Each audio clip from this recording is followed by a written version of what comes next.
Bonjour à tous, bienvenue à ce dernier webinaire sur la nouvelle convention de la métallurgie. Aujourd'hui, nous allons nous intéresser à la rupture du contrat de travail et je laisse la parole aux intervenants Pierre-Jacques Castanet, Aline Goden et Thibaut Deléris. Écoutez, bonjour à tous. On est vraiment heureux de vous retrouver à nouveau dans nos webinaires qui sont devenus réguliers, mais aussi un peu tristes, puisqu'en fait, ça va être aujourd'hui le dernier, qui est consacré à un sujet qui est parfois douloureux, mais un sujet important et un sujet sur lequel il ne faut pas faire d'erreur, qui est celui, bien évidemment, vous l'avez compris, de la rupture du contrat de travail. Et les partenaires sociaux ne pouvaient pas ne pas se pencher sur la question et ne pouvaient pas à ne pas apporter un certain nombre de précisions sur ces conditions de rupture du contrat de travail. Donc, avec l'équipe habituelle, hein, on ne se présente plus maintenant. Alors, je crois que Louise n'est pas là aujourd'hui, mais avec Aline Goden et puis avec Thibaut Deléris, eh ben, nous allons animer ce dernier webinaire, comme je vous l'indiquais tout à l'heure, un peu à regret, parce qu'on avait pris, nous aussi, l'habitude de se retrouver régulièrement. L'audition est d'ailleurs assez importante et on ne peut que s'en féliciter. Alors, rapidement, ben, la thématique aujourd'hui classique, hein, on va parler du licenciement, on va parler de la rupture conventionnelle, on va parler de la démission, qui est un sujet aussi important, on va parler du départ et de la mise à la retraite, qui sont deux notions différentes, et puis du licenciement pour motif économique. Et donc, sans plus tarder, je vais laisser immédiatement la parole à Aline, qui va vous entretenir du sujet du licenciement, qui est le gros sujet, bien évidemment, en matière de rupture du contrat de travail. Aline, quand tu le souhaites. Eh ben, ça va être maintenant, alors je crois que j'ai pas le choix. J'y vais. Donc dispositions communes à tous les modes de rupture par rapport au licenciement dans la métallurgie. Il y a des règles en fait, relatives à l'ancienneté qui vont être particulières en cas de rupture du contrat de travail. Une règle de minoration, de l'ancienneté, des règles de majoration de l'ancienneté. Pour rappel, l'ancienneté en fait dans la métallurgie, on reprend en fait, hein, les dispositions on reprend les contrats antérieurs conclus avec la même entreprise, CDD et période d'intérim. Il faut savoir que pour, la rupture du contrat de travail, on ne va prendre déjà en compte l'ancienneté que l'ancienneté acquise au titre du dernier contrat conclu au sein de l'entreprise. Et cette ancienneté, elle va faire l'objet d'articulations qui vont être un petit peu particulières. Une minoration, donc par dérogation aux règles de décompte de l'ancienneté par les nouvelles dispositions conventionnelles, ne sont pas prises en compte. Donc les durées des contrats de travail antérieurs conclus avec la même entreprise, c'est ce que je vous disais, c'est une dérogation par rapport à l'appréciation de l'ancienneté telle qu'elle existe pour déterminer si un salarié va avoir le droit à un complément maladie ou ce genre de choses, ou des congés d'ancienneté, etc., ou le montant de sa prime d'ancienneté, les périodes d'intérim. Et pour les salariés donc, qui relèvent des groupes d'emploi A à E, les périodes de suspension du contrat de travail dont la durée continue est supérieure à 1 an ne vont pas entrer dans le décompte de l'ancienneté. Donc là, on ne vise que les salariés qui sont donc non cadres, hein. Pour rappel, à partir du moment où on fait partie du groupe d'emploi F, on fait partie des salariés cadres, et à ce moment-là, l'ensemble des périodes de suspension du contrat de travail sont intégrées dans le décompte de l'ancienneté. Donc on a une assiette de décompte de l'ancienneté en fait qui n'est pas la même selon qu'on est cadre ou qu'on est non cadre. Une majoration de l'ancienneté qui existe aussi, qui à nouveau va concerner les non-cadres, hein, c'est vraiment des spécificités qui sont liées à cette population. Majoration de 50% de l'ancienneté acquise par ces salariés-là au titre des périodes durant lesquelles le temps de travail est décompté en jours. Applicable donc à l'indemnité de licenciement, à l'indemnité de départ à la retraite. Par ricochet, indemnité de rupture conventionnelle, puisqu'on nous dit qu'elle est égale à l'indemnité de licenciement. Donc, minoration liée aux périodes de suspension du contrat de travail supérieure à 1 an, c'est déjà ce qu'on connaît aujourd'hui, hein, dans la métallurgie. Et majoration de 50%, cette majoration, elle existe déjà aujourd'hui. Et c'est vrai qu'on a parfois tendance à l'oublier lorsqu'on calcule une indemnité de rupture. Donc là, dans notre formule de calcul qu'on verra tout à l'heure, on apprend déjà à calculer un petit peu notre ancienneté. Ensuite, sur l'indemnité de licenciement proprement dite, donc un montant qui va être différent selon qu'on est cadre ou non cadre. On avait déjà le cas auparavant, on continue, c'est-à-dire qu'on a un calcul d'indemnité de licenciement qui est spécifique au non-cadre, spécifique au cadre ensuite, et on a quelques dispositions communes, notamment sur l'assiette de calcul de l'indemnité, pas de l'ancienneté, mais de l'indemnité. Donc, pour avoir le calcul d'indemnité des non-cadres, donc le barème, en fait, c'est une reprise du barème légal. Donc, on a un quart de mois par année d'ancienneté jusqu'à 10 ans, un tiers de mois par année d'ancienneté pour les années à partir de 10 ans. Et on va prendre en compte les mois complets de travail accomplis au-delà des années à raison de 1/12 par mois. Un salarié qui aura eu 2 ans d'ancienneté, 3 mois et 12 jours, il a juste 3 mois d'ancienneté. On ne fait pas un prorata par rapport au nombre de jours. Ça, c'est bien précis dans la convention. Ça a le mérite d'être clair parce que parfois on se pose la question. Donc là, vraiment, on est sur le barème légal. Donc en principe, on n'a quasiment plus de différence normalement entre l'indemnité légale et l'indemnité conventionnelle. Jusque-là, il faut savoir que l'indemnité conventionnelle était majoritairement moins favorable dans la métallurgie pour les non-cadres. Ouverture du droit à l'indemnité, on était à 1 an jusque-là dans des dispositions conventionnelles. Pareil, on fait application en fait au moins des dispositions légales et à partir de 8 mois d'ancienneté, on ouvre droit à l'indemnité de rupture. Les contrats en alternance, enfin les contrats en alternance, pardon, l'alternance temps plein, temps partiel, on nous dit, hein, c'est la loi aussi et c'est intégré dans la convention collective, l'indemnité va être calculée proportionnellement en fonction des périodes temps plein et temps partiel. Si on a passé 5 ans à temps partiel, 5 ans à temps plein, on va avoir une indemnité qui va être proportionnée par rapport à ces périodes, cette articulation temps plein et temps partiel. Champ d'application, donc toujours nos groupes d'emploi de A à E. Les cadres, donc à partir des groupes d'emploi F. En rouge, vous avez les distinctions par rapport au calcul d'indemnité de non-cadre dont on vient parler. Et la plus grosse distinction, c'est le barème. On a un barème qui est spécifique. Quand on a une ancienneté inférieure à 8 ans, à ce moment-là, on a un quart de mois par année d'ancienneté, donc on est sur le barème légal. Pour l'ancienneté égale ou supérieure à 8 ans, on retrouve en fait notre mode de calcul actuel finalement qu'on a pour les ingénieurs et cadres, où on nous dit c'est 1/5 de mois par année d'ancienneté jusque 7 ans et 3/5 de mois à partir de 7 ans d'ancienneté.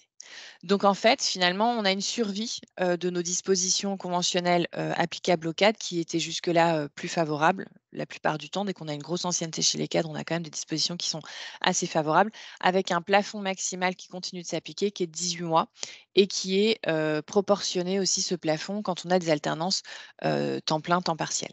Donc les groupes d'emploi concernés par ça, à partir du groupe F où on est cadre, pareil, l'ouverture du droit à l'indemnité est abaissée à 8 mois comme le prévoit la loi.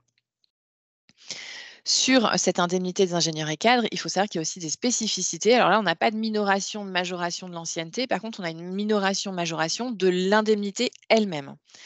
À partir de 61 ans, on va minorer le montant de l'indemnité d'un certain pourcentage entre 61 et 64 ans si on a un licenciement. Donc, si on a un licenciement d'un salarié qui a 62 ans, on va appliquer 10% de minoration au montant, au calcul global de l'indemnité qu'on aura eu. Alors, jusque-là, ça s'appliquait tel que. Maintenant, on a des conditions quand même à cette minoration qui sont prévues par la convention collective. Le salarié doit bénéficier d'une retraite à taux plein. Donc là, on est sur le salarié qui ne veut pas partir à la retraite, qu'on ne peut pas mettre à la retraite, parce que la mise à la retraite, le droit plein de la mise à la retraite, c'est 70 ans, donc ce n'est pas toujours évident. Donc là, on est sur un licenciement d'un salarié qui peut bénéficier d'une retraite à taux plein, qui a par exemple 63 ans, indemnité de licenciement minorée de 20%. Ou sinon, il faut que l'une des retraites complémentaires à laquelle l'employeur cotise ne soit pas liquidée avec un abattement et le salarié perçoive à minima l'indemnité légale. C'est-à-dire qu'on ne peut pas avoir une minoration de l'indemnité qui conduise à ne pas verser au moins le minimum légal. Donc, sous réserve de ces dispositions, on applique cette minoration. Majoration, à contrario, donc là, on est sur les salariés qui ont un âge, on va dire, qualifié de senior dans l'entreprise, mais qui ne peuvent pas du tout prétendre à une retraite et qui pourront au fil des années de moins en moins prétendre à une retraite puisque l'âge recule en fait. On nous recule la ligne d'arrivée toutes les quelques années. Donc majoration de l'indemnité, donc entre 50 et 55 ans, plus 20% et au minimum 3 mois de salaire. Entre 55 et 60 ans, plus 30% et au minimum 6 mois de salaire. Donc salaire de référence, c'est notre salaire de calcul d'indemnité. Sur les publics seniors, en fait, qui ont pas mal d'ancienneté dans l'entreprise, on arrive à des montants qui peuvent être vraiment conséquents. Alors, on a toujours ce plafonnement à 18 mois qui va s'appliquer, mais faites très attention à ces coefficients de majoration de l'indemnité parce que vraiment, ils représentent des sommes qui peuvent être importantes et sur les cadres, on peut vraiment avoir des montants d'indemnité de rupture qui peuvent porter sur des montants élevés.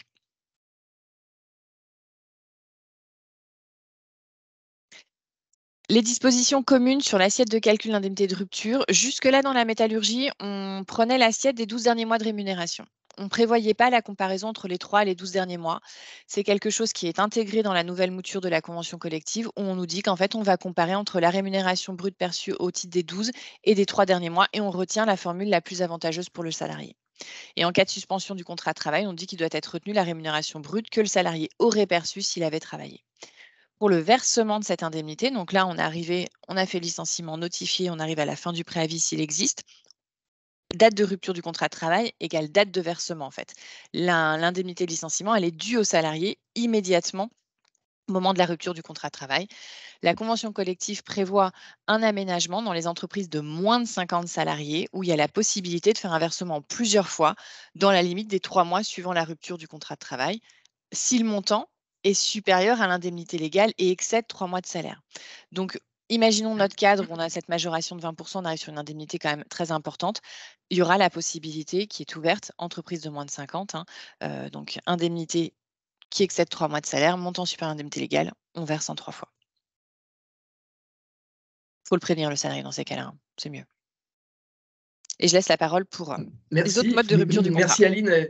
Quelques mots sur la démission. Démission qui est un sujet qui reste d'actualité, avec un rappel de principe, parce que c'est toujours important de le rappeler. D'abord, quand un salarié démissionne, il doit un préavis, c'est-à-dire qu'on ne peut pas partir du jour au lendemain. Et dans le slide suivant, on a des délais de préavis qui diffèrent en fonction du groupe d'emploi auquel on appartient. Tout ça, c'est quelque chose que tout le monde connaît bien. On sait aussi, et c'est tout le problème, de la démission, que bien évidemment, aucune indemnité de rupture n'est due aux salariés. Attention, il faut toujours, en matière de démission, s'assurer qu'on est face à une vraie démission, c'est-à-dire qu'il faut qu'il y ait une démission express. Il faut que véritablement on ne déduise pas le fait qu'il puisse y avoir une démission. Je mettrai de côté la nouvelle formule de la présomption de démission. Je vais vous toucher deux mots. Mais donc attention, d'une façon générale, quand un salarié démissionne, il faut absolument réclamer de sa part un document, non pas écrit sur un coin de table, mais envoyé si possible de chez lui, en recommandé, etc., pour montrer qu'il n'a pas fait ça sous la pression, dans lequel il dit « je démissionne ». Et voilà le préavis que je vais donc devoir exécuter. 2 secondes, vous rappelez, en ce qui concerne la présomption de démission, c'est le salarié qui est absent, n'a pas de nouvelles, qu'est-ce qu'on en fait? Donc là, vous savez qu'il y a une nouvelle procédure qui a été mise en œuvre, qui pourrait parfaitement s'appliquer, bien évidemment, à la métallurgie, qui consiste à envoyer un courrier recommandé à cette personne, de lui laisser 15 jours pour réagir, et si au bout de 15 jours, il n'y a pas de nouvelles, il n'y a pas de retour, eh bien, il est considéré comme démissionnaire. Attention toutefois, cette lettre que l'employeur doit envoyer est assez formelle, et il doit y avoir un certain nombre de mentions qui doivent être rappelées. Donc voilà, la démission, on n'en voit plus beaucoup, on va peut-être en voir un peu plus avec les gens qui arrêtent de travailler comme ça du jour au lendemain, mais il était malgré tout important d'en parler. Le tableau suivant, donc on a effectivement, comme je vous l'indiquais, en fonction du niveau de la qualification et de l'ancienneté, enfin du groupe d'emploi auquel on appartient et de l'ancienneté, on a des niveaux des durées de démission ou de préavis plus exactement qui diffèrent. Tout ça est tout à fait normal et classique. Et quelques mots maintenant, si vous le voulez bien, pour terminer, en ce qui concerne toujours ce préavis, sur l'exécution du préavis. Alors attention, là aussi, il faut être précis. En ce qui concerne l'inexécution du préavis, le salarié a démissionné, ou voire même le salarié est licencié, mais n'exécute pas son préavis, en tout état de cause. Si de sa propre initiative, il n'exécute pas le préavis, eh bien, ça constitue un préjudice pour l'entreprise, puisqu'il se trouve privé du jour au lendemain de quelqu'un sur qui, en principe, il devait compter justement pendant la durée de ce préavis, et le salarié se retrouve redevable de l'indemnité de préavis, c'est-à-dire se trouve redevable d'une somme égale au salaire qu'il aurait perçu s'il avait exécuté son préavis. Ça ne se fait pas de façon automatique, il faut bien évidemment obtenir une décision de justice à ce niveau-là, mais ça constitue, comment dirais-je, un risque pour le salarié qui n'est pas négligeable, notamment, vous vous rappelez, en matière de prise d'acte. En matière de prise d'acte, le salarié arrête de travailler du jour au lendemain, sauf que si cette prise d'acte est considérée comme valant démission, le salarié sera condamné à payer la durée du préavis. Donc là-dessus, pas de difficulté, si le salarié n'exécute pas, eh bien, il est redevable d'une indemnité. Maintenant, cas plus fréquent, c'est le cas où c'est l'employeur qui dispense le salarié d'exécuter son préavis. Et d'une façon générale, j'aurais presque envie de dire dans la vraie vie, même si c'est le payer à ne rien faire, si vous me permettez cette familiarité, souvent on préfère, parce que ça évite que le salarié continue à avoir accès à des données qui peuvent être confidentielles, etc., etc. Et on préfère qu'il ne soit pas dans les parages de l'entreprise. Et donc, dans ces cas-là, quand on prend l'initiative de le dispenser, bien évidemment, on lui doit l'indemnité compensatrice de préavis. Et cette indemnité compensatrice de préavis, elle doit être d'un montant exactement identique à ce qui lui aurait été versé s'il avait travaillé. Je pense notamment aux voitures de fonction, par exemple. Si vous avez un collaborateur qui a une voiture de fonction, vous le dispensez d'effectuer son préavis, il a le droit de conserver pendant la période de préavis la dite voiture de fonction sur laquelle, en plus, il y a un avantage en nature. Alors, ça, c'est le cas, je dirais, tranché de l'inexécution qui est décidée par l'une ou l'autre partie, soit par le salarié, soit par l'employeur. Et puis, il peut y avoir aussi des inexécutions anticipées du préavis, mais cette fois-ci, j'aurais dire, un peu plus cadrées. Alors, premier élément de cadrage, il y a un préavis qui est à exécuter et ensemble, les parties, c'est-à-dire le salarié et l'employeur, décident d'un commun accord d'anticiper ce préavis, de ne pas le faire jusqu'au bout en quelque sorte.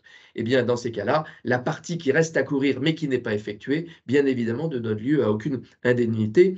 La précaution qu'il faut prendre, c'est il faut un accord, il faut un écrit, il faut que les choses soient parfaitement claires. Là aussi, ça ne peut être que d'un commun accord qu'on décide d'anticiper la durée de ce préavis, en fait, en gros, pour terminer plus tôt. Bien. Et puis, notre convention collective de la métallurgie a prévu un cas spécifique qui n'est pas inintéressant d'ailleurs, en matière de licenciement. Vous décidez de licencier un collaborateur, il a son préavis à effectuer, préavis qui peut être long un peu, parfois, et puis il se trouve que, fort heureusement pour ce collaborateur, il va trouver un nouveau travail ailleurs. Le principe est que, non, il doit exécuter son préavis jusqu'au bout, il ne peut prendre son travail que au terme de son préavis, une fois qu'il sera complètement libéré. Là, il y a une disposition spécifique qui vient nous indiquer que si le salarié a exécuté au moins la moitié de son préavis et qu'il a trouvé un nouveau travail, il peut arrêter d'effectuer son préavis. Alors bien évidemment, dans ces cas-là, l'employeur doit se prémunir, bien évidemment, il doit s'assurer, avoir la justificative de ce que la personne a un nouveau travail à prendre, et donc qu'elle est obligée, en quelque sorte, l'employeur est obligé de le libérer, avec malgré tout un délai de prévenance de 7 jours calendaires. Donc là aussi, attention, alors cette question ne se pose pas, bien évidemment, quand on a dispensé le salarié de travailler. Et là, c'est le jackpot, si vous me permettez l'expression, je dispense mon salarié de travailler. Il a ses 3 mois de préavis qu'il va toucher au fur et à mesure. Et puis, au bout d'un mois, il trouve un nouveau travail. Il va avoir pendant 2 mois un double salaire. Oui, c'est comme ça. Il n'y a pas à discuter de ce point de vue. Là, on ne parle que quand le préavis doit être exécuté. À un moment donné, le salarié doit pouvoir dire je m'en vais si j'en ai fait la moitié parce que j'ai un nouveau travail. Donc, à l'employeur de se préoccuper de savoir si c'est effectivement la réalité et au salarié de le prévenir malgré tout avec un tout petit délai de prévenance d'1 semaine. Donc voilà, le préavis est toujours un sujet parfois un petit peu difficile à œuvrer. Donc soyez précis. Je vous rappelle qui a pris l'initiative de la rupture et ensuite qui prend l'initiative de rompre ou de dispenser le salarié de son exécution. Voilà ce que je voulais vous dire. Donc vous voyez qu'on a à la fois un côté pratique, des règles de droit commun, et puis quelques règles spécifiques liées à notre convention de la métallurgie. Alors, juste avant que tu finisses ta dernière slide, Pierre-Jacques, il y a une petite spécificité, alors qu'on ne vous a pas spécialement mis sur des slides parce que c'était vraiment une toute petite spécificité, mais sur le licenciement pour motif économique, le salarié n'a pas besoin d'avoir exécuté la moitié de son préavis. S'il justifie effectivement d'avoir un nouvel emploi, à ce moment-là, il peut demander la réduction de son préavis et il bénéficie du coup d'un préavis qui est réduit et qui prend fin la veille du début de son futur contrat de travail. Voilà, tout ça c'est la petite spécificité, mais qui est réservée au licenciement pour motif économique. Donc voilà, on ne vous a pas fait de slide, donc c'est pour ça que je me permets d'intervenir à ce moment-là. Merci, et tu as 1000 fois raison. Allez, on continue. On passe maintenant, je crois, Aline, à la rupture conventionnelle. Non, c'est encore toi, Pierre-Jacques. Ah non, excusez-moi, c'est encore moi. Alors, oui, effectivement, en ce qui concerne en ce qui concerne le préavis, alors là, on est dans l'hypothèse où le préavis est exécuté.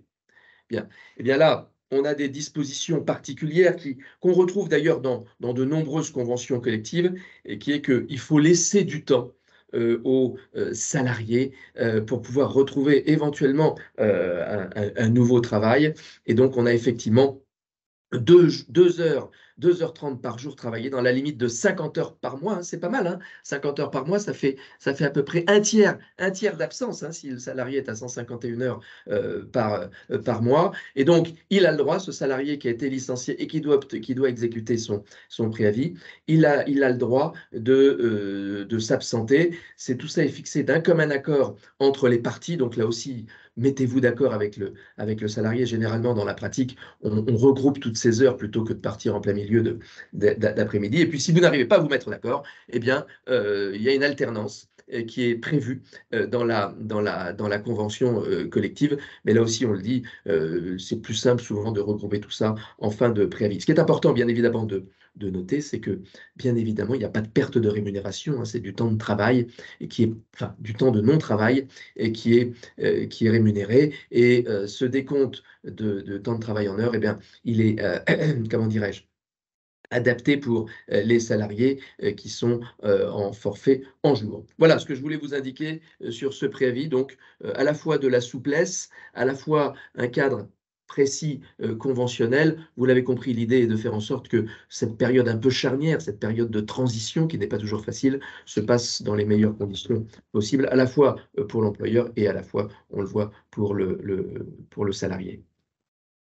On a quelques questions, Pierre-Jacques. Oui. S'agissant des autorisations d'absence, est-ce que ça s'applique aussi à la démission? Oui.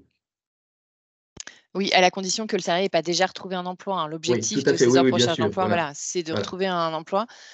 Parfois, ce qui, en pratique, de mon point de vue pratico-pratique, parfois on fait signer des attestations sur l'honneur comme quoi le salarié n'a pas déjà retrouvé un emploi quand il démissionne, parce que souvent on suppute quand même qu'il a quelque chose derrière.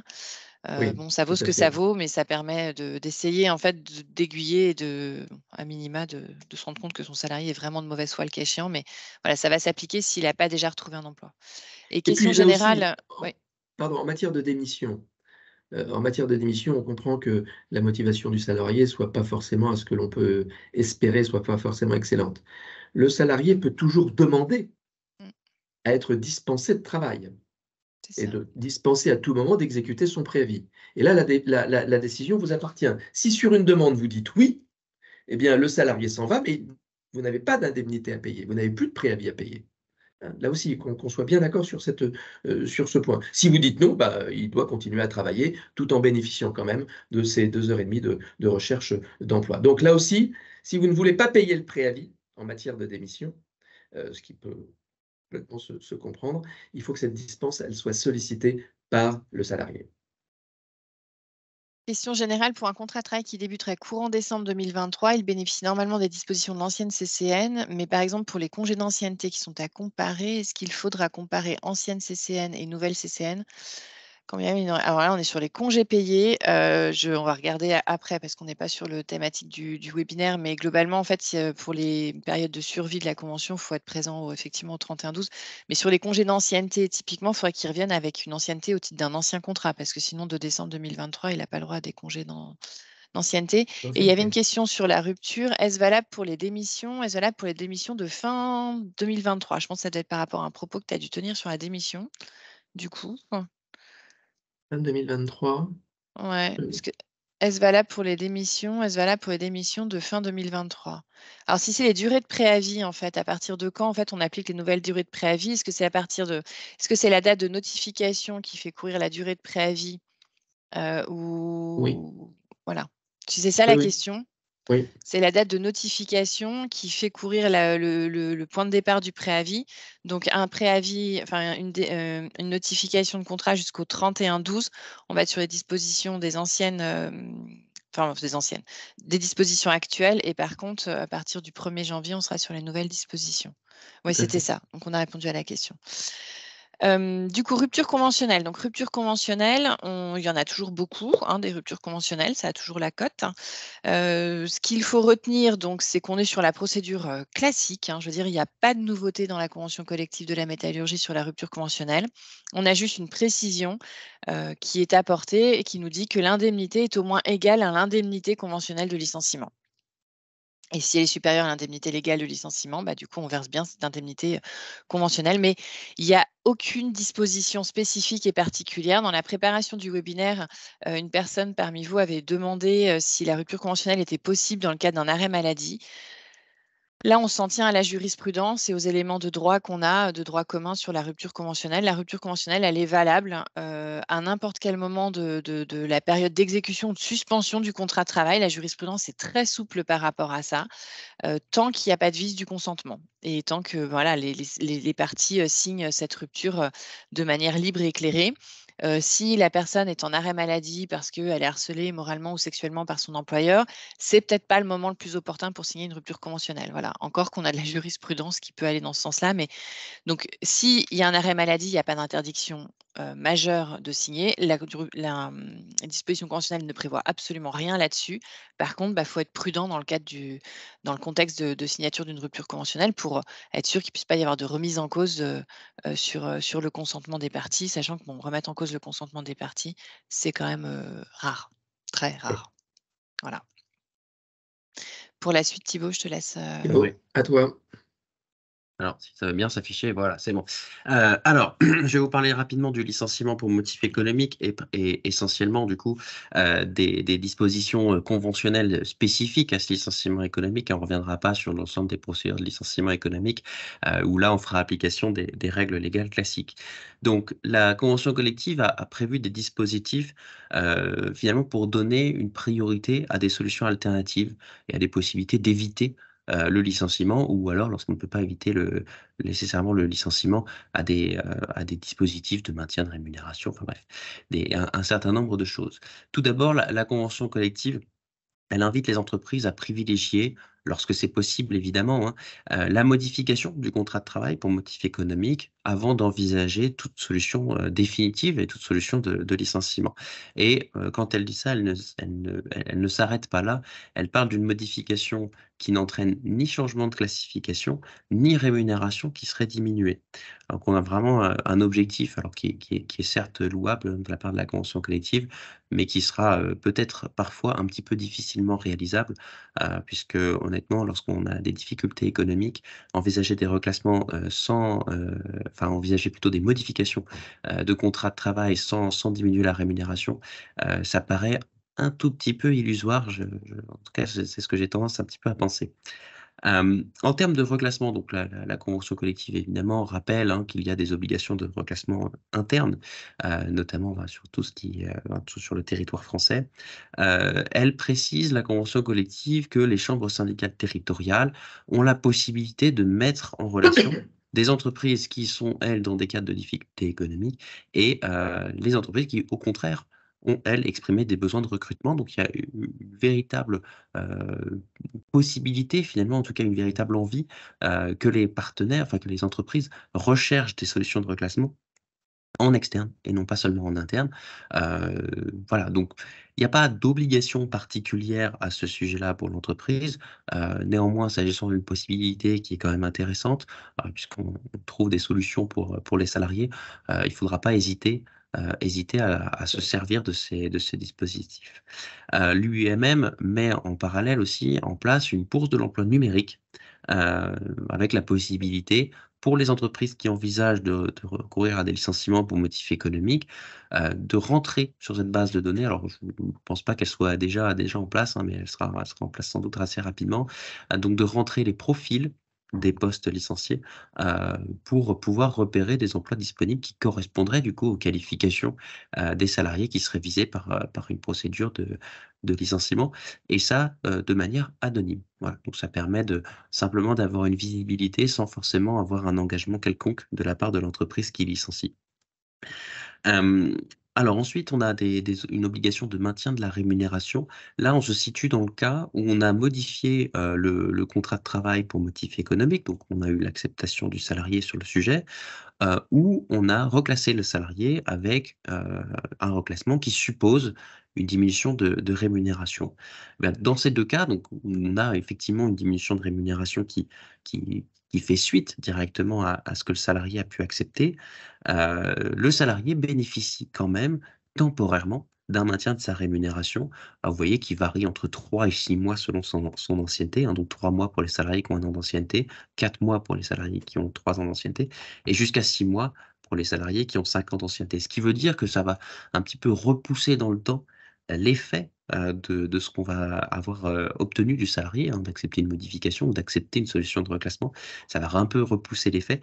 Donc, comme toujours, hein, dans le cadre de licenciement, enfin, de difficultés économiques quelconques, hein, on privilégiera évidemment l'anticipation. Et là, c'est une disposition qui invite et qui incite vraiment les entreprises à anticiper, parce que quand vous avez des salariés qui ont une certaine ancienneté et que, bon, certes, ils acceptent une baisse de rémunération, ou certes, ils acceptent une solution de reclassement avec une baisse de rémunération, oui, mais l'effet, il ne se voit que 6 mois après. Donc, c'est quand même assez long et ça vous oblige quand même à avoir en attendant des charges qui ne baissent pas. Voilà. Et puis, les salariés vont avoir la possibilité, hein, évidemment, d'avoir accès à des formations. Alors, quand on dit ça, hein, on se situe encore une fois pour le salarié qui a accepté une modification de son contrat pour motif économique ou qui a accepté un reclassement en interne. C'est important de le préciser, c'est un reclassement en interne. L'employeur doit assurer, et ça c'est une obligation légale, hein, il doit assurer l'adaptation des salariés concernés à leur poste de travail. Donc ça vaut à l'accès finalement à ces nouvelles fonctions, mais ça vaut également après pour toute la vie du contrat. On doit toujours assurer l'adaptation du salarié à l'évolution de son environnement de travail par le biais de formation. Donc ça, c'est des choses, c'est des dispositifs qui sont importants. Donc voilà, sur le licenciement économique, on a brossé un petit peu le portrait des principales obligations conventionnelles. Et vous le voyez, hein, on privilégie vraiment les solutions alternatives avant d'envisager un licenciement. Autre modalité de départ pour le salarié, et là on se situe vraiment à l'issue de la relation de travail, hein, donc un départ volontaire à la retraite. Là, pour le coup, un départ à la retraite, hein, c'est le salarié qui quitte volontairement son entreprise pour bénéficier d'une portion de retraite. Donc, ça suppose une démarche volontaire de sa part. Ça suppose qu'il fasse évidemment ses démarches auprès de la caisse d'assurance vieillesse, qu'il puisse bénéficier d'une pension de retraite et puis qu'il vous en informe en respectant un préavis qui, vous le voyez, est pas forcément très long et qui surtout ne dépend pas, et là c'est un petit peu une particularité, mais ne dépend pas du niveau de classification et du statut du salarié. Donc c'est entre 1 et 2 mois de préavis, sachant que l'ancienneté est évidemment appréciée à la date à laquelle le salarié manifeste sa volonté de partir à la retraite, au moment où il vous écrit. On a, dans le cadre de ce départ volontaire à la retraite, le versement d'une indemnité de départ, qui conventionnellement, est plus favorable, hein, que les dispositions légales, j'ai envie de dire assez largement, puisque pour mémoire, hein, légalement, une indemnité de départ à la retraite, c'est à partir de 10 ans d'ancienneté. On commence à 10 ans d'ancienneté, et puis de mémoire, on s'arrête à 30 ans d'ancienneté et on ne va pas au-delà. Au-delà, on reste plafonné, et de mémoire, on est plafonné à 3 mois de salaire, si je ne dis pas de bêtises. Tout état de cause, pour vous, vous serez toujours sur des dispositions qui sont des dispositions conventionnelles qui sont plus favorables que les dispositions légales, et donc on va varier entre un demi-mois de salaire pour quelqu'un qui a moins de 5 ans, entre 2 ans et 5 ans d'ancienneté, jusqu'à 6 mois de salaire pour quelqu'un qui a plus de 40 ans d'ancienneté. Voilà. Petit rappel quand même, et qui n'est pas neutre, hein, l'indemnité de départ à la retraite, elle est intégralement soumise à cotisation sociale et à impôt sur le revenu. C'est quand même quelque chose qui n'est pas neutre. Bon. Donc ça fait un coût qui est quand même, qui peut être à provisionner quand vous avez des salariés qui commencent à avoir des anciennetés importantes et des âges avancés. Il ne faut pas hésiter à provisionner les montants correspondants. Vous avez la grille. A priori, c'est relativement facile de provisionner les sommes, en tout cas comptablement. Autre dispositif, autre possibilité, la mise à la retraite, alors qu'on l'utilise assez rarement parce que finalement, on est sur quelque chose où on est sur un dispositif qui ne concerne que des salariés qui sont quand même relativement âgés. On a souvent avant ça des départs à la retraite, mais je pense que de plus en plus, on verra des salariés qui atteignent des âges avancés, ne serait-ce que parce que il y a comment dire, l'âge de départ légal à la retraite est repoussé, des durées de cotisation qui augmentent. Enfin bref, on a de plus en plus de chances de voir dans les prochaines années se développer l'emploi des seniors et parfois jusqu'à des âges peut-être un petit peu avancés. Donc là, on est sur un dispositif qui est globalement un dispositif légal, hein. La mise à la retraite, elle est possible à partir de 67 ans, sous réserve à cet âge-là d'avoir l'accord du salarié concerné. Et ce n'est qu'à partir de 70 ans qu'on peut prononcer d'office la mise à la retraite du salarié. Voilà, c'est quand même assez tardif. Et puis on sera tenu de respecter un préavis qui, pareil, variera entre 1 et 2 mois de préavis pour cette mise à la retraite. Et pareil, l'ancienneté, on l'apprécie à la date à laquelle l'employeur manifeste pour le coup sa volonté de mettre le salarié à la retraite.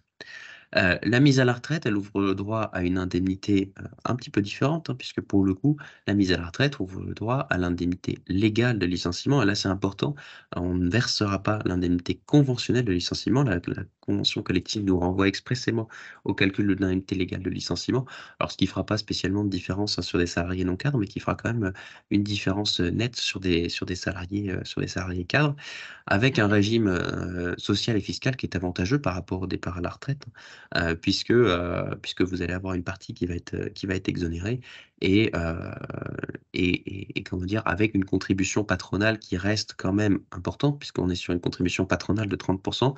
Mais s'il y a bien un effet positif de la dernière réforme des retraites, c'est qu'avant cette réforme, la contribution patronale était de 50%.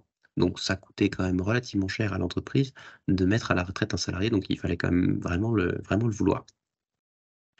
Voilà, j'en ai fini avec cette partie sur la mise à la retraite et je laisse la parole à Aline pour vous parler de la clause de non-concurrence. Sauf s'il y a des questions peut-être avant, je ne sais pas.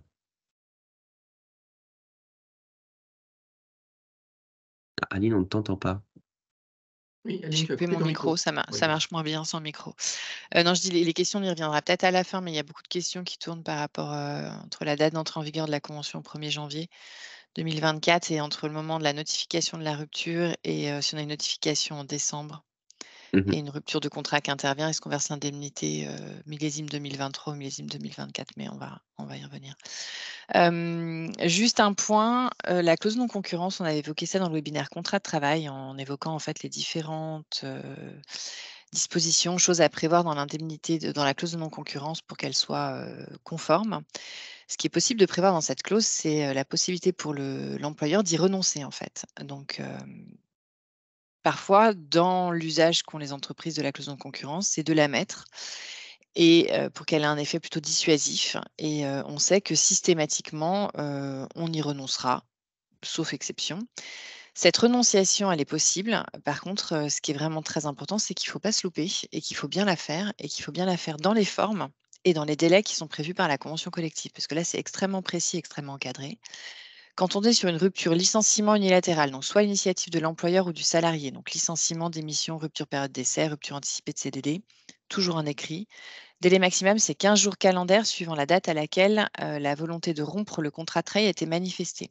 15 jours calendaires, ça court extrêmement vite en fait. Donc il faut vraiment être très vigilant et très prudent parce que si vous ne renoncez pas dans les délais, vous allez avoir une clause de non-concurrence qui va s'appliquer et pour laquelle il faudra verser la contrepartie financière. C'est-à-dire que le salarié sera contraint dans ses recherches d'emploi, forcément, puisqu'il y aura cette clause de non-concurrence qui va le contraindre par rapport à ça. Mais dans le même temps, il y aura cette compensation et cette indemnité de non-concurrence à verser.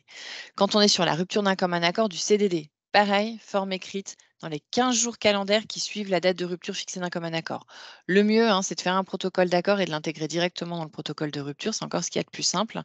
Rupture conventionnelle, la forme, c'est dans la convention ou dans un écrit distinct. Et à défaut de mention dans la convention, dans les 15 jours calendaires suivant la signature de la convention, vous devez avoir renoncé à la clause de non-concurrence. Donc vraiment, ces délais, ils sont contraints, ils sont stricts. Si vous ne les respectez pas, certes, la clause de non-concurrence va s'appliquer pour le salarié, mais en général, comme vous vouliez finalement, vous vouliez y renoncer, ça veut dire que vous n'aviez peut-être pas forcément d'intérêt à ce que le salarié la respecte, vous allez devoir verser l'indemnité de non-concurrence qui, pour rappel, représente quand même un pourcentage assez élevé de la rémunération du salarié, donc soumise à charge. Donc ça commence à faire des sommes qui peuvent être assez importantes. Donc ne loupez pas la renonciation à la clause de non-concurrence dès lors qu'il y a rupture du contrat de travail. Mais je crois qu'il est important en ce qui concerne la clause de non-concurrence. On voit trop souvent dans la pratique le fait d'intégrer systématiquement des clauses de non-concurrence avec l'employeur qui dit bah, de toute façon, ça ne peut pas faire de mal et je la dénoncerai en temps utile, en n'ayant jamais l'intention effectivement de la mettre. Sauf que parfois, on oublie de la dénoncer.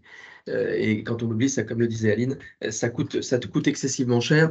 Et je crois que c'est une vision détournée de la clause de non-concurrence qui doit vraiment être réservée dans son application et dans sa mise en œuvre, dans un contrat de travail, vraiment aux salariés dont on ne veut pas, pour différentes raisons, on pense notamment aux commerciaux ou aux inventeurs qui sont dans la R&D, dont on ne veut pas qu'ils aillent à la concurrence pendant un certain temps et dans un délai, enfin dans un périmètre bien précis. Donc attention à ces clauses de non-concurrence, c'est un peu jouer avec le feu que de la laisser dans un contrat de travail. Et sachez que même si la personne part à la retraite et que on n'imagine pas qu'elle puisse aller travailler, eh bien elle est en droit de réclamer la clause de non-concurrence. J'ai eu un cas une fois qui m'avait traumatisé, d'une salariée qui part à la retraite, 35 ans d'ancienneté, un truc incroyable. Elle part avec les honneurs de la guerre, on lui fait un pot, quelque chose d'absolument génial. Et puis voilà, puis elle s'en va. Et puis, un mois après, elle écrit à son employeur, vous vous rappelez, dans mon contrat de travail qui avait été signé en 1953, il y avait une clause de non-concurrence. Eh bien, vous ne l'avez pas dénoncée. Vous partez à la retraite. Ah ben oui, mais vous me la devez. Bon. Et voyez, donc ça oblige en fait pour les salariés anciens à prendre une lampe de mineur pour aller voir s'il n'y a pas un vieux contrat de travail qui traîne dans lequel il y aurait une clause de non-concurrence. Donc méfiez-vous. Méfiez-vous de ces clauses de non-concurrence. Ce sont comment dire, des juristes traumatisés là, qui vous parlent, enfin du bois en particulier, parce que c'était voilà, et clairement, elle a eu droit à son indemnité de sa contrepartie pécuniaire. Voilà, donc attention à la clause de non-concurrence. Est-ce qu'il y a d'autres, Aline, d'autres questions? Sur la clause de non-concurrence, donc non dénoncé, c'est vrai qu'il a repris une activité chez un concurrent à proximité, qu'en est-il?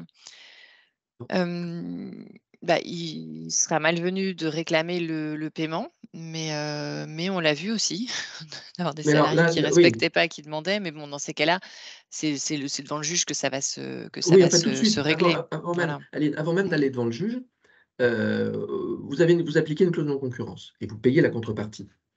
Donc, ça se passe bien. Et puis à un moment donné. Là, je pense qu'elle n'allait pas payer. Hein. J'aurais tendance à penser si elle est non dénoncée, c'est qu'elle est payée. Ouais, mais moi j'aurais tendance à penser là dans la question qu'elle est non dénoncée, qu'elle n'est pas payée, que le salarié a repris l'activité, qu'on est dans une espèce de boogie-boulga ou. Ah oui, boogie-boulga. Voilà, là je le sens comme ça, moi. Après, c'est mon intuition. Alors, là. Ok, tu le sens comme ça. C'est ça, elle n'est pas payée. Ouais, non, c'est bien ça. Oui, voilà, c'est ça, c'est pas payé. On est dans cette petite zone grise là où on se dit est-ce qu'on fait un truc ou est-ce qu'on fait rien. Voilà, c'est un peu ça. Alors moi j'étais plutôt dans quelque chose de clair, c'est que encore plus agaçant, c'est-à-dire que vous la payez cette clause de concurrence et puis vous apprenez que le salarié. Ah bah non, là on y va, là on attaque. Ça c'est très agaçant. Alors là, attention. Hein. C'est peut-être l'un des rares cas où on a le droit de se faire justice à soi-même. Ouais. Vous avez le droit d'arrêter tout de suite le paiement de la contrepartie. Donc, on n'attend pas que ça passe devant un juge, on l'arrête tout de suite. Si vous l'avez arrêté à tort, bien évidemment, il y aura un rappel. Mais vous l'arrêtez tout de suite. Et c'est ce qu'il faut faire. Donc, vous voyez, c'est que en concurrence, c'est pas terrible. Enfin, c'est compliqué. Bon, mais alors, si vous ne l'avez pas payé, alors vous avez une raison, encore moins de raisons de la payer. Mais je serais d'avis dans ces cas-là de ne pas laisser ça sans, comme disait, de sortir du goubi-goulba dont parlait Aline et de faire un courrier un peu sévère, sans peut-être rappeler que vous ne la payez pas, mais en indiquant que de toute façon, vous ne la paierez plus ou qu'elle ne doit pas être payée puisque la personne a repris un poste ailleurs. Donc, sortez de cette glu et remettez-vous au carré. Est-ce qu'il y a d'autres questions, Aline? Je n'en vois pas. Ah ben voilà, on a eu un petit. C'était quoi là pour l'ARC, la question? Je ne sais pas. De Sandra Coudreau. Sandra, c'est plus haut. Comment appliquer la règle selon laquelle la levée de l'obligation ne peut intervenir qu'à compter de la date de rupture du contrat? Donc, dans la convention, dans un écrit distinct, à défaut de mention à la convention et 15 jours calendaires qui suivent la date de signature de la convention. Ce n'est pas à compter de la rupture du contrat pour la rupture conventionnelle. Hein. C'est soit en écrit dans le CERFA, ou si vous avez un protocole d'accord à côté. Mais sinon, c'est dans le CERFA, dans le protocole d'accord ou la convention de rupture qui accompagne le CERFA quand vous en faites. Et sinon, de toutes les façons, c'est dans les 15 jours qui suivent la signature de la convention de rupture. Donc, quand on parle de la convention, on parle du CERFA. Donc, dans les 15 jours, on est à la limite du délai de rétractation. Hein. C'est là qu'on est. Hein. Donc, ce n'est pas à la date de rupture du contrat de travail. Oui. Alors là, vous faites, Sandra, référence, à mon avis, à une jurisprudence qui est venue dire qu'on ne peut lever, on doit pouvoir lever la clause de non-concurrence au plus tard, au jour de la rupture du contrat de travail. Alors que souvent dans les conventions collectives, on vient nous dire qu'on a 15 jours après la rupture. Ben là, en matière de rupture conventionnelle, non, il faut la dénoncer au plus tard, au jour de la rupture. Là, on a une convention collective qui nous dit, attention, c'est 15 jours au plus tard de la signature de la convention, c'est-à-dire en fait dans les 15 premiers jours. Et donc, à mon avis, ensuite, il y a 15 jours qui continuent à courir. c'est l'homologation, en quelque sorte. C'est la période d'homologation. Et là, la vraie question, c'est, j'oublie de la dénoncer dans les 15 jours de la convention, de la signature de la convention, et je la dénonce dans les 15 autres jours. Ben, je ne suis pas certain que la dénonciation soit valable. Alors que la jurisprudence me l'autorise jusqu'à la fin du contrat de travail. Parce qu'on a une convention collective qui nous dit, c'est que dans les 15 jours calendaires suivant la date de signature de la convention. Je ne sais pas si j'ai été très très clair, mais en gros, la leçon, si vous voulez, pour faire simple, faites le nécessaire dans les 15 jours qui suivent la signature du CERFA, et là, vous serez sécurisé pour votre client. Même si le contrat n'est pas encore rompu stricto sensu. Si ça peut Tout vous à fait. rassurer de Tout à rompre à fait. nouveau. Parce Tout qu'en fait, à fait. quand vous signez une convention de rupture, un CERFA, c'est une rupture d'un commun accord. Indirectement, en matière de droit des contrats, ça vaut comme un avenant au contrat de travail dans lequel, en fait, on va mettre un terme à cette clause de non-concurrence. Ça pourrait aussi être interprété comme ça. On n'a pas de jurisprudence stricto sensu là-dessus. Ça peut vous rassurer de redénoncer, de renoncer à la clause de non-concurrence lorsque la rupture est réellement consommée à la fin du délai d'homologation, enfin la date de rupture fixée dans le CERFA. Faites-le. Voilà, je peux. Après, sur l'application de la convention dans le temps, et on n'a pas débriefé avant, on va voir si on est d'accord. C'est le bon test. Vous êtes en direct. Vous êtes en direct. C'est du direct. En fait, la date qui compte pour savoir si le salarié a ouvert le droit au versement de l'indemnité de rupture, de licenciement, c'est la date de notification. Après, la date qui compte pour connaître le montant de l'indemnité de rupture, c'est la date de rupture proprement dit, fin de préavis. Donc, pour savoir si le salarié ouvre droit à l'indemnité de rupture, par exemple, pour savoir s'il a au moins ces 8 mois pour avoir le droit à l'indemnité de rupture, date de notification qui va compter. Pour savoir combien on lui verse, on va se placer à la date de fin de préavis. Et du coup, moi, j'aurais tendance à appliquer effectivement, date de fin de préavis, les nouvelles dispositions de la convention collective. Parce qu'en plus, on a bien une convention qui nous dit qu'on apprécie bien, une fois qu'on a ouvert le droit, l'ancienneté, elle s'apprécie à la date de fin du préavis. Donc du coup, si une fin de préavis à la suite d'une notification de licenciement intervient en 2024, je trouve que c'est compliqué de ne pas appliquer les dispositions de la convention de la nouvelle convention collective. Est-ce que vous êtes d'accord? Je suis d'accord. Bon, ça tombe bien, c'est une bonne nouvelle.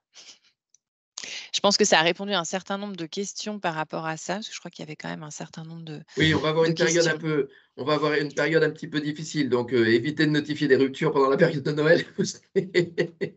Alors, la notification qui intervient intervient le jour de Noël, elle n'est jamais très bien prise en général. Non, c'est non, vrai elle que est si jamais on très peut bien l'éviter, c'est voilà. Mais voilà, Pour l'indemnité de départ à la retraite demandée par le salarié ou par l'employeur, si l'ancienneté est comprise entre une période de 20 et 30 ans, par exemple, applique-t-on 3 mois de salaire ou doit-on proratiser les 20 ans puis les années suivantes? Je te laisse répondre, Thibaut. Mais oui, alors il n'y a pas de notion de proratisation là. On est vraiment sur une notion de tranche.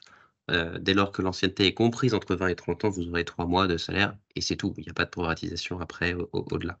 Voilà. Je pense que ça répond à la question.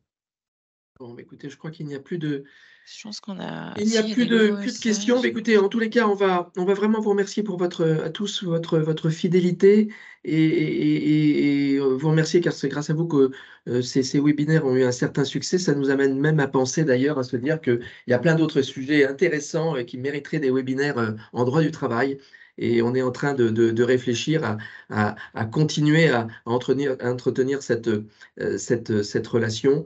Et ça nous a donné vraiment beaucoup de stimulation et d'envie à nouveau, parce que c'est un peu notre ADN chez Inextinso d'être à vos côtés, à proximité, réactif et répondre à toutes les interrogations. Et vous avez vu que ces interrogations parfois nécessitent beaucoup de réflexion pour y répondre. L'important est de sécuriser ces relations sociales, de limiter les aléas pour les employeurs et effectivement d'apporter le plus de sérénité possible. Donc voilà, écoutez, non, c'est nous qui vous remercions. Merci pour tous ces cœurs là qui apparaissent, ça fait chaud au cœur parce que ça a été pour C'est moi qui les mets les cœurs. Je mets des petits cœurs à chaque merci. Ouais, aujourd'hui, c'est la dernière, je mets des cœurs partout. En tous les cas, parce que ça a été, vous imaginez, beaucoup de travail en amont pour notre petite équipe d'experts, mais on l'a fait avec plaisir et avec joie. Et il nous reste à vous souhaiter une bonne trêve des confiseurs et plein de bonnes choses. Au plaisir de nous retrouver, je l'espère, dans de nouveaux webinaires, de nouvelles séries, une nouvelle saison, Aline. À quand une prochaine modification dans une autre convention collective? Moi, je pense que j'aurais pris ma retraite pour la prochaine convention de la métallurgie. Là. À mon avis, là, ça ne se passera pas avant 20 ans. Là, bon, mais comptez sur nous peut-être à très bientôt à l'occasion de prochains webinaires. Au revoir à tous et merci pour votre fidélité. À très bientôt. Thibaut, au revoir. Merci. Aline, au revoir. Et sans oublier les aspects techniques, et je voudrais vraiment remercier les équipes de marketing qui nous ont vraiment bien aidés, Myriam, Anaël, Agathe, Trinia. Je dirais, sans ces supports derrière tout ça, je crois qu'on ne serait pas grand-chose. Et donc, merci à toutes les équipes techniques. En fait, bref, merci à tout le monde. C'est comme dans les bonnes émissions de télé. Merci tout le monde. Et on vous souhaite d'excellentes fêtes. À très, très bientôt. Au revoir à tous. Merci beaucoup. Au revoir. Merci, au revoir.